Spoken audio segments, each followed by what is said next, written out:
Greetings, everyone, and welcome to this bonus read for the sign of Aries. What's up, my Aries? Or those interested in an Aries. Let's get right into it, my lovies. I shuffled. Let's see what we have for you. We got koala. We got the koala. So, very interesting. There's actually something about someone who was child molesting. Very interesting. Years ago, I met somebody at the gym, and there was like a koala kick. And I gifted him a little koala bear. And then like a few weeks later, I realized someone was a hater. You could be realizing someone's a hater. I realized something about someone who's a skater. Someone likes to skate, like roller skate. I'm seeing all types of skating because I'm seeing like a skateboard, but I'm also seeing roller blades.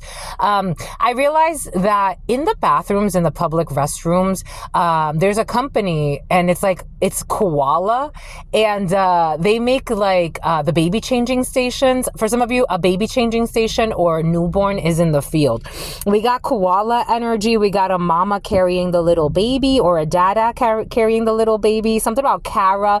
You could be something about Kareem, something about Kazim, the letter K.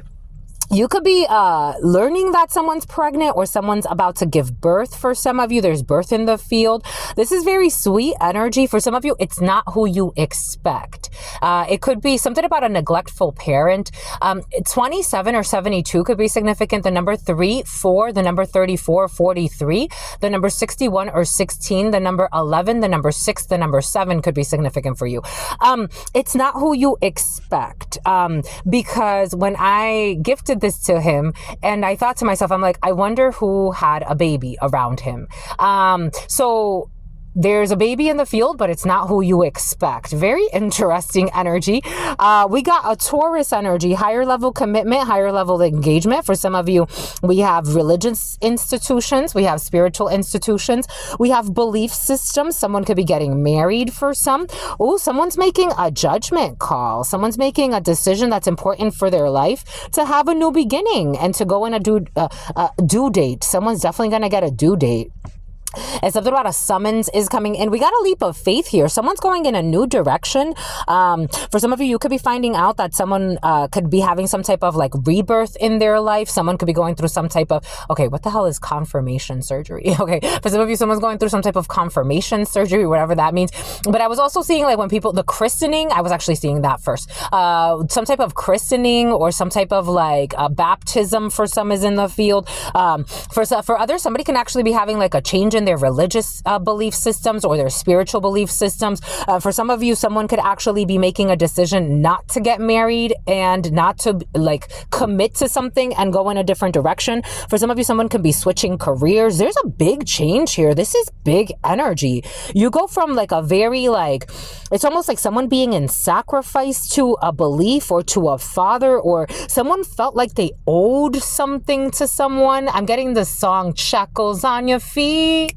You owe me something. It's like somebody felt like they owed, this reminds me of a story my mother told me when I was younger.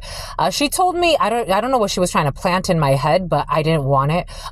But she told me that when she was a child, she had an aunt that made her promise never to get married, and that she wanted to keep that promise to that aunt. Take this with a grain of salt because my mother used to make up a lot of things. But nonetheless, you are blessed, and maybe somebody's having like a change in belief system. When they promised somebody. They could have promised, like she told me that she did this when someone was in her deathbed. Somebody could have promised something about Bethany. Someone could have promised something to someone. They're not going to keep this promise because they're going to be true to themselves. Someone's had a rebirth here. So somebody again could have had like a radical change in their life, and they're going to be freed. They're going to go in a different direction. They're going to take a leap of faith. So a promise could be broken, but it's not, because it's almost like it's not a broken promise. It's more like the natural flow of life. Take that how that resonates. Everything comes in waves, right? One day the business is there, the next day COVID comes through and all businesses shut down, and half of the businesses that you knew are different now. the town changes. People grow up, they graduate, they change belief systems, they go on different trips, they go on some type of, I don't know, like, it's like a missionary. Like, it's almost like you go somewhere and you think you're going as a missionary for, a religious institution. And then before you know it, you find a spiritual institution or a spiritual group or a more natural tribe. And you're like, oh my gosh, like, this is what I've been looking for my whole life. Now you're practicing, ancient traditions. Someone's having a really big rebirth in their life, like a higher calling within the next few weeks. Very soon, within the next few weeks, you see, it's like something is blessed by the divine. And for some of you, something has to do with 3 children, like children that want to come through. I don't know. We have like a whole lineage here. These are ancestors. We're in the ancestral realm. So something needs to like be